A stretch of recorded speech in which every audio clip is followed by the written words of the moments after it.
have a stack of notebooks and sketchbooks that you don't use? Well, you should make a notebook cover out of recycled materials. Grab your fabric, grab your notebook, grab some elastic the size of your notebook, then grab a zipper as well.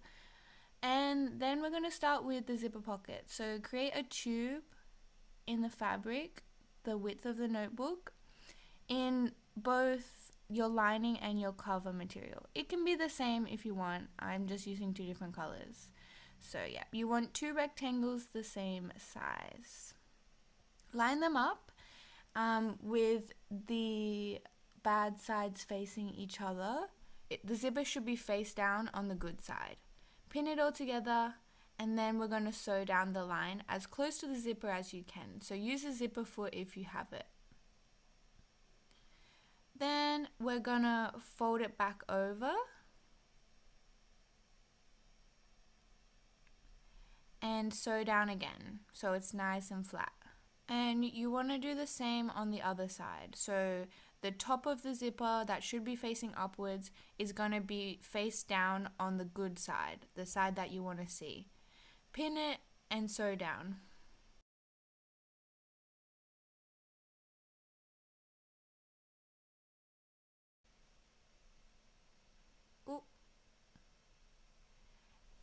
You want to make sure you cut off the excess before you sew the second stitch. Unzip and zip the zipper if you need to. And there you go. If you like to add zippers in another way, feel free to do that here. If you did it this way though, make sure you cover the edges of the zipper with a bit of extra fabric so it's nice and clean.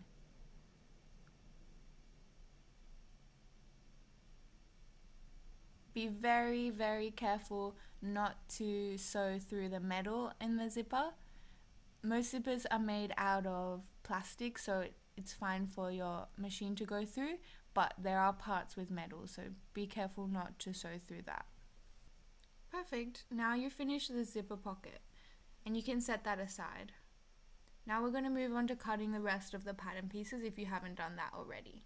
So you should have one pattern piece with a little lip on the edge that you're going to fold over, and that's going to hold the notebook in place.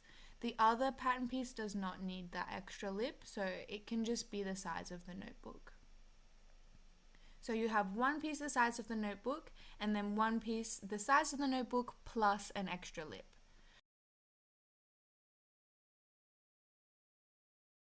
So there's that longer piece, your 2 elastics, the outside piece, then your zipper pocket.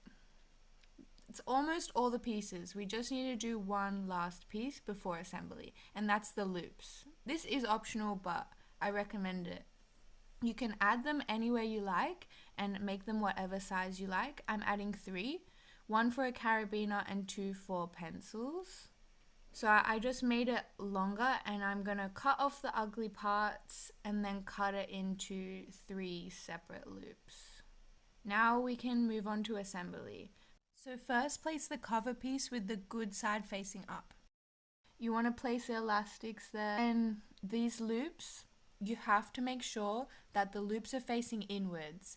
This is vital for having the pen loops work, otherwise you'll just have tassels. Then you place a zipper pocket with the zipper facing downwards. When you place the final pattern piece, make sure you fold the edge so the book has a pocket to sit in. Make sure you leave a gap to turn it right side out. Then use your book as a guide to pin everything together. If you find it easier, you can trace the book onto the fabric and do it that way. I just pinned using the book as a guide. Get as close to the book as you can. It needs to be a very tight fit.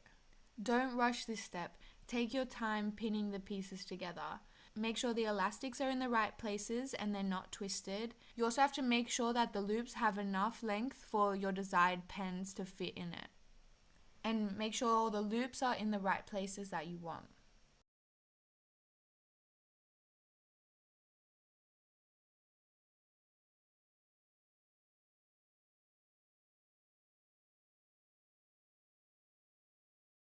Then you just need to sew around everything. You want to take your time doing this as well. There are some really thick areas, so go slowly and make sure your lines are really straight. And don't forget to leave a gap for turning out. Otherwise you'll have to unpick some stitches. Make sure you backstitch on all the elastics. If you don't, they can pop out later.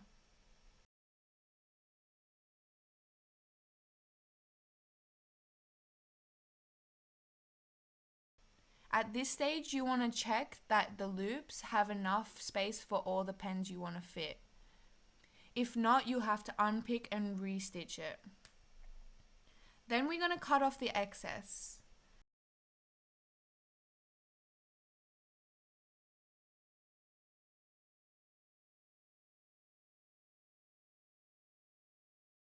Make sure you cut all the corners on a diagonal so when you turn it out, your corners are sharp.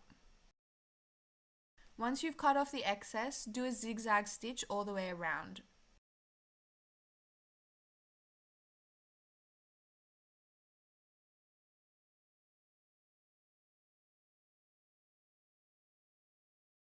If you have an overlocker, you can skip this step.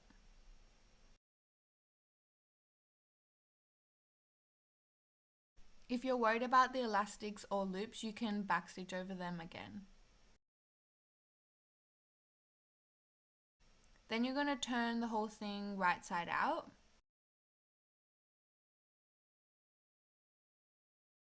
And to provide some extra structure, you're going to put some paper or cardboard inside.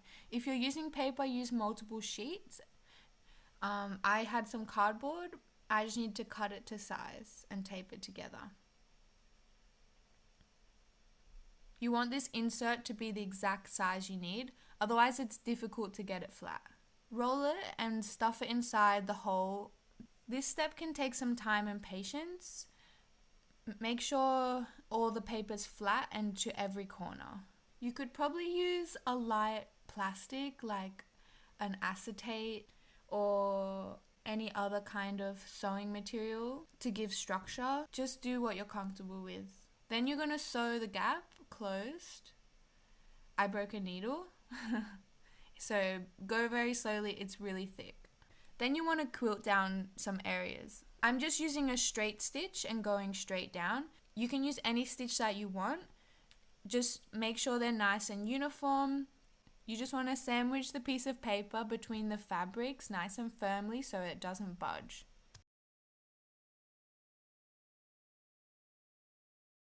And then you can put your notebook. It should be a perfect fit.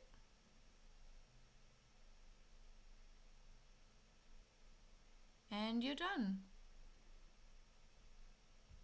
Now you can enjoy your new upcycled notebook that you're more likely to use now because you spent 2 hours making a cover for it.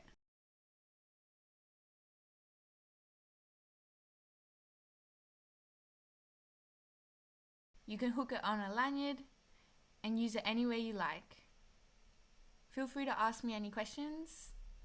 There you go, enjoy your new notebook.